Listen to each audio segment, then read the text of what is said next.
Good morning, everyone. Welcome. How are you? I hope you and your family are in best of health. I am Anjal, student of Edgekill College of Education, going to deliver a topic of class 8, Science, chapter 5, Cola ਅਤੇ Petroleum. ਕੋਲਾ ਅਤੇ petroleum ਅਸੀਂ ਆਪਣੀਆਂ ਮੁੱਖ ਲੋੜਾਂ ਲਈ ਕਈ ਪਦਾਰਥਾਂ ਨੂੰ ਵਰਤੋਂ ਵਿੱਚ ਲਿਆਉਂਦੇ ਹਾਂ। ਇਹਨਾਂ ਵਿੱਚੋਂ ਕੁਝ ਕੁਦਰਤ ਵਿੱਚ ਮਿਲਦੇ ਹਨ ਅਤੇ ਕੁਝ ਦਾ ਨਿਰਮਾਣ ਮਨੁੱਖੀ ਕੋਸ਼ਿਸ਼ਾਂ ਨਾਲ ਕੀਤਾ ਗਿਆ ਹੈ। ਆਓ ਆਪਣੇ ਰੋਜ਼ਾਨਾ ਜੀਵਨ ਵਿੱਚ ਵਰਤੇ ਜਾਣ ਵਾਲੇ ਪਦਾਰਥਾਂ ਦੀ ਸੂਚੀ ਬਣਾਈਏ ਅਤੇ ਇਹਨਾਂ ਦਾ ਵਰਗੀਕਰਨ ਕਰੀਏ। ਕੀ ਇਸ ਸੂਚੀ ਵਿੱਚ ਹਵਾ, ਪਾਣੀ, ਮਿੱਟੀ ਅਤੇ ਖਣਿਜ ਸ਼ਾਮਿਲ ਹਨ? ਕਿਉਂਕਿ ਇਹ ਸਾਰੇ ਕੁਦਰਤ ਦੁਆਰਾ ਉਪਲਬਧ ਕਰਵਾਏ ਜਾਂਦੇ ਹਨ। ਇਹ ਕੁਦਰਤੀ ਸਾਧਨ ਮਤਲਬ ਨੈਚੁਰਲ ਰਿਸੋਰਸ ਅਖਵਾਉਂਦੇ ਹਨ। ਜੋ ਸਾਧਨ ਸਾਨੂੰ ਕੁਦਰਤ ਵੱਲੋਂ ਪ੍ਰਾਪਤ ਹੁੰਦੇ ਹਨ ਉਹਨਾਂ ਨੂੰ ਅਸੀਂ ਕੁਦਰਤੀ ਸਾਧਨ ਆਖਦੇ ਹਾਂ। ਕੀ ਤੁਸੀਂ ਆਪਣੇ ਸਾਰੇ ਸਾਧਨਾਂ ਨੂੰ ਅਸੀਮਿਤ ਸਮੇਂ ਤੱਕ ਵਰਤ ਸਕਦੇ ਹੋ? ਕੀ ਹਵਾ, ਪਾਣੀ ਅਤੇ ਮਿੱਟੀ ਮਨੁੱਖੀ ਕਿਰਿਆਵਾਂ ਦੁਆਰਾ ਸਮਾਪਤ ਹੋ ਸਕਦੇ ਹਨ? ਪਾਣੀ ਦੇ ਬਾਰੇ ਤੁਸੀਂ ਜਮਾਤ 7ਵੀਂ ਵਿੱਚ ਪੜ੍ਹ ਚੁੱਕੇ ਹੋ। ਕੀ ਪਾਣੀ ਇੱਕ ਅਸੀਮਿਤ ਸਾਧਨ ਹੈ? ਕੀ ਪਾਣੀ ਕਦੇ ਖਤਮ ਨਹੀਂ ਹੋ ਸਕਦਾ? ਪ੍ਰਕਿਰਤਿਕ ਵਿੱਚ ਵੱਖ-ਵੱਖ ਸਾਧਨਾਂ ਦੀ ਉਪਲਬਧਤਾ ਦੇ ਪੱਖੋਂ ਪ੍ਰਾਕ੍ਰਿਤਿਕ ਸਾਧਨਾਂ ਨੂੰ ਦੋ ਵਰਗਾਂ ਵਿੱਚ ਵੰਡਿਆ ਗਿਆ ਹੈ।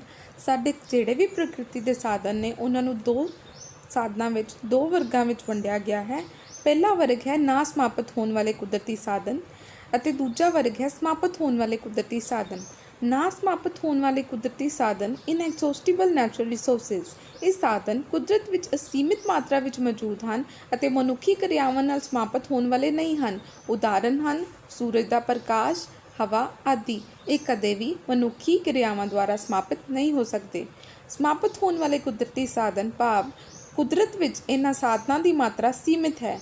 ਮਨੁੱਖੀ ਕਿਰਿਆਵਾਂ ਦੁਆਰਾ ਇਹ ਸਮਾਪਤ ਹੋ ਸਕਦੇ ਹਨ। ਇਹਨਾਂ ਸਾਧਨਾਂ ਦੇ ਨਾਮ ਹਨ ਜੰਗਲ, ਜੰਗਲੀ ਜੀਵ, ਖਣਿਜ, ਕੋਲਾ, ਪੈਟਰੋਲੀਅਮ, ਕੁਦਰਤੀ ਗੈਸ ਆਦਿ। ਇਹਨਾਂ ਦੀ ਜ਼ਿਆਦਾ ਮਾਤਰਾ ਨਾਲ ਜ਼ਿਆਦਾ ਵਰਤੋਂ ਕਰਨ ਨਾਲ ਇਹ ਸਮਾਪਤ ਹੋ ਸਕਦੇ ਹਨ। ਇਹਨਾਂ ਨੂੰ ਐਗਜ਼ੌਸਟੀਬਲ ਨੈਚੁਰਲ ਰਿਸੋਰਸ ਭਾਵ ਸਮਾਪਤ ਹੋਣ ਵਾਲੇ ਕੁਦਰਤੀ ਸਾਧਨ ਵੀ ਕਿਹਾ ਜਾਂਦਾ ਹੈ। ਬੱਚਿਓ, ਕੋਲੇ ਬਾਰੇ ਤੁਸੀਂ ਜਾਣਦੇ ਹੀ ਹੋ ਜਾਂ ਸੁਣਿਆ ਹੋਵੇਗਾ। ਇਸ ਦੀ ਵਰਤੋਂ ਬਾਲਣ ਦੇ ਰੂਪ ਵਿੱਚ ਕੀਤੀ ਜਾਂਦੀ ਹੈ। ਪਹਿਲਾਂ ਇਸ ਦੀ ਵਰਤੋਂ ਇੰਜਨਾਂ ਨੂੰ ਚਲਾਉਣ ਲਈ ਭਾਫ਼ ਬਣਾਉਣ ਵਿੱਚ ਹੁੰਦੀ ਸੀ। ਆਓ ਜਾਣਦੇ ਹਾਂ ਕੋਲਾ ਕਿੱਥੋਂ ਪ੍ਰਾਪਤ ਹੁੰਦਾ ਹੈ। ਕੋਲੇ ਦੀ ਕਹਾਣੀ 300 ਮਿਲੀਅਨ ਸਾਲ ਪਹਿਲਾਂ ਧਰਤੀ ਦੇ ਹੇਠ ਜਲੀ ਖੇਤਰਾਂ ਵਿੱਚ ਬਹੁਤ ਸੰਘਣੇ ਜੰਗਲ ਸਨ।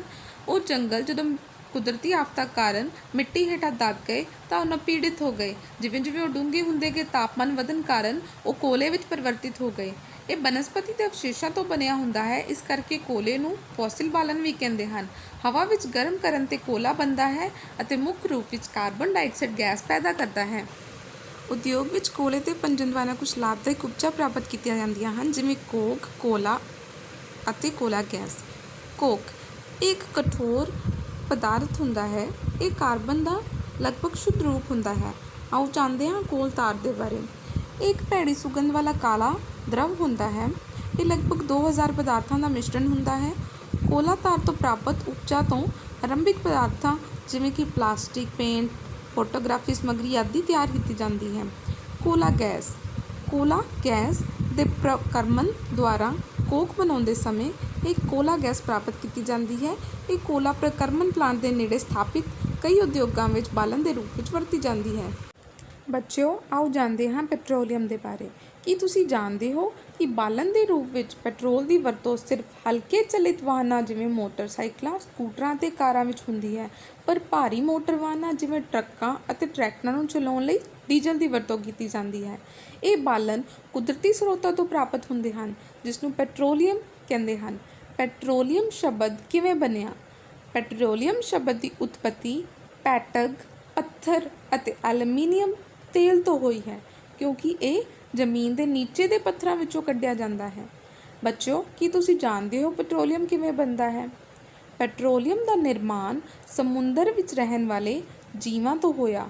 ਜਦੋਂ ਇਹ ਜੀਵ ਮਰੇ, ਇਹਨਾਂ ਦੇ ਸਰੀਰ ਸਮੁੰਦਰ ਦੇ ਥੱਲੇ ਜਾ ਕੇ ਜੰਮ ਗਏ ਅਤੇ ਫਿਰ ਰੇਤ ਅਤੇ ਮਿੱਟੀ ਦੀਆਂ ਤਹਿਾਂ ਨਾਲ ਢੱਕ ਗਏ। ਲੱਖਾਂ ਸਾਲਾਂ ਵਿੱਚ ਹਵਾ ਦੀ ਅਣਹੋਂਦ ਵਿੱਚ ਉੱਚੇ ਤਾਪ ਅਤੇ ਉੱਚੇ ਦਬਾਅ ਨੇ ਮਰੇ ਜੀਵਾਂ ਨੂੰ ਪੈਟਰੋਲੀਅਮ ਅਤੇ ਕੁਦਰਤੀ ਗੈਸ ਵਿੱਚ ਤਬਦੀਲ ਕਰ ਦਿੱਤਾ। ਜਿਵੇਂ ਜੰਗਲ ਜਦੋਂ ਹੌਲੀ ਹੌਲੀ ਦਬ ਗਏ ਤਾਂ ਉਹ ਕੋਲੇ ਦੇ ਵਿੱਚ ਬਦਲ ਗਏ, ਉਵੇਂ ਹੀ ਜਦੋਂ ਹਵਾ ਨਹੀਂ ਮਿਲੀ, ਤਾਪਮਾਨ ਵੱਧ ਗਿਆ, ਦਬਾਅ ਵੱਧ ਗਿਆ ਅਤੇ ਮਰੇ ਜੀਵ ਪੈਟਰੋਲੀਅਮ ਦੇ ਵਿੱਚ ਤਬਦੀਲ ਹੋ ਗਏ। ਚਿੱਤਰ 5.4 ਵੇਖੋ ਜੋ ਪੈਟਰੋਲੀਅਮ ਅਤੇ ਕੁਦਰਤੀ ਗੈਸ ਦੇ ਭੰਡਾਰ ਨੂੰ ਵਿਖਾਉਂਦਾ ਹੈ। ਪੈਟਰੋਲੀਅਮ ਦੀ ਸੁਧਾਈ ਪੈਟਰੋਲੀਅਮ ਸੁਧਾਈ ਕਾਰਖਾਨੇ ਵਿੱਚ ਕੀਤੀ ਜਾਂਦੀ ਹੈ, ਜਿਸ ਤੋਂ ਸਾਨੂੰ ਪੈਟਰੋਲੀਅਮ ਦੇ ਵੱਖ-ਵੱਖ ਸੰਘਟਕ ਤੇ ਉਹਨਾਂ ਦੀ ਵਰਤੋਂ ਬਾਰੇ ਪਤਾ ਚੱਲਦਾ ਹੈ, ਜਿਵੇਂ ਪੈਟਰੋਲ ਦੀ ਵਰਤੋਂ ਮੋਟਰ ਬਾਲਣ, ਜਹਾਜ਼ਾਂ ਦੇ ਬਾਲਣ ਆਦਿ ਵਿੱਚ, ਮਿੱਟੀ ਦਾ ਤੇਲ, ਸਟੋਪ ਲੈਂਪ, ਡੀਜ਼ਲ, ਭਾਰੀ ਮੋਟਰ ਵਾਹਨ ਆਦਿ। ਆਓ ਜਾਣਦੇ ਹਾਂ ਪ੍ਰਕਿਰਤਿਕ ਗੈਸ ਦੇ ਬਾਰੇ। ਨੈਚੁਰਲ ਗੈਸ ਇੱਕ ਬਹੁਤ ਮਹੱਤਵਪੂਰਨ ਫੋਸਿਲ ਬਾਲਣ ਹੈ, ਕਿਉਂਕਿ ਇਸ ਦਾ ਪਰਿਵਹਨ ਪਾਈਪਾਂ ਦੁਆਰਾ ਆਸਾਨੀ ਨਾਲ ਕੀਤਾ ਜਾ ਸਕਦਾ ਹੈ। ਇਸ ਨੂੰ CNG ਦਾ ਨਾਮ ਦਿੱਤਾ ਗਿਆ ਹੈ। CNG ਦੀ ਵਰਤੋਂ ਊਰਜਾ ਉਤਪਾਦਨ ਲਈ ਕੀਤੀ ਜਾਂਦੀ ਹੈ। ਇਹ ਘੱਟ ਪ੍ਰਦੂਸ਼ਣ ਕਰਦੇ ਹਨ। ਇੱਕ ਸਵੱਛ ਬਾਲਣ ਹੈ। CNG ਦਾ ਵਧੇਰੇ ਲਾਭ ਇਹ ਹੈ ਕਿ ਇਸ ਨੂੰ ਘਰਾਂ ਜਾਂ ਕਾਰਖਾਨਿਆਂ ਵਿੱਚ ਸਿੱਧਾ ਬਾਲਿਆ ਜਾ ਸਕਦਾ ਹੈ, ਜਿੱਥੇ ਇਸ ਦੀ ਸਪਲਾਈ ਪਾਈਪਾਂ ਦੇ ਰਾਹੀਂ ਕੀਤੀ ਜਾ ਸਕਦੀ ਹੈ। ਪਾਈਪਾਂ ਦਾ ਅਜਿਹਾ ਜਾਲ ਵਡੋਦਰਾ, ਦਿੱਲੀ ਅਤੇ ਕੁਝ ਭਾਗਾਂ ਹੋਰ ਥਾਵਾਂ ਵਿੱਚ ਹੈ। ਭਾਰਤ ਵਿੱਚ ਕੁਦਰਤੀ ਗੈਸ ਦੇ ਵਿਸ਼ਾਲ ਭੰਡਾਰ ਹਨ। ਸਾਡੇ ਦੇਸ਼ ਵਿੱਚ ਕੁਦਰਤੀ ਗੈਸ ਤ੍ਰਿਪੁਰਾ, ਰਾਜਸਥਾਨ, ਮਹਾਰਾਸ਼ਟਰ ਅਤੇ ਕ੍ਰਿਸ਼ਨਾ ਗੋਦਾਵਰੀ ਡੈਲਟਾ ਵਿੱਚ ਮਿਲਦੀ ਹੈ। ਕੀ ਪ੍ਰਯੋਗਸ਼ਾਲਾ ਵਿੱਚ ਮਰੇ ਜੀਵਾਂ ਤੋਂ ਕੋਲਾ, ਪੈਟਰੋਲੀਅਮ ਅਤੇ ਕੁਦਰਤੀ ਗੈਸ ਬਣਾਈ ਜਾ ਸਕਦੀ ਹੈ? ਸੋਚੋ, ਨਹੀਂ। ਇਹਨਾਂ ਦਾ ਬਣਨਾ ਇੱਕ ਬਹੁਤ ਧੀਮੀ ਪ੍ਰਕਿਰਿਆ ਹੈ ਅਤੇ ਇਹਨਾਂ ਦੇ ਬਣਨ ਦੀਆਂ ਅਵਸਥਾਵਾਂ ਪ੍ਰਯੋਗਸ਼ਾਲਾ ਵਿੱਚ ਪੈਦਾ ਨਹੀਂ ਕੀਤੀਆਂ ਜਾ ਸਕਦੀਆਂ। ਬੱਚਿਓ, ਕੁਝ ਕੁਦਰਤੀ ਸਾਧਨ ਸੀਮਿਤ ਹਨ। ਸਮ ਨੈਚੁਰਲ ਰਿਸੋਰਸਿਸ ਆਰ ਲਿਮਿਟਿਡ। ਕਿਉਂ? ਕਿਉਂਕਿ ਇਹ ਖਤਮ ਹੋ ਸਕਦੇ ਨੇ। ਤੁਸੀਂ ਜਿਵੇਂ ਪਾਠ ਦੇ ਵਿੱਚ ਪਹਿਲਾਂ ਪੜ੍ਹਿਆ ਕਿ ਕੋਲਾ ਅਤੇ ਪੈਟਰੋਲੀਅਮ ਫੋਸਿਲ ਬਾਲਣ ਹਨ ਜੋ ਮਰੇ ਹੋਏ ਜੀਵਾਂ ਤੋਂ ਪ੍ਰਾਪਤ ਹੁੰਦੇ ਹਨ। ਇਸ ਦੀ ਜ਼ਿਆਦਾ ਵਰਤੋਂ ਕਰਨ ਨਾਲ ਇਹ ਖਤਮ ਹੋ ਸਕਦੇ ਹਨ। ਕਿਉਂ?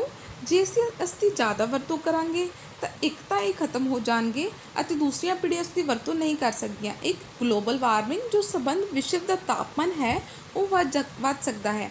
ਇਸ ਲਈ ਸਾਨੂੰ ਭਾਰਤ ਵਿੱਚ ਪੈਟਰੋਲੀਅਮ ਸੁਰੱਖਿਅਨ ਖੋਜ ਸਮਿਤੀ PCR ਦੀ ਸਲਾਹ ਨੂੰ ਮੰਨਣਾ ਚਾਹੀਦਾ ਹੈ ਅਤੇ ਗੱਡੀ ਚਲਾਉਣ ਸਮੇਂ ਪੈਟਰੋਲ ਡੀਜ਼ਲ ਕਿਵੇਂ ਬਚਾਉਣਾ ਚਾਹੀਦਾ ਹੈ।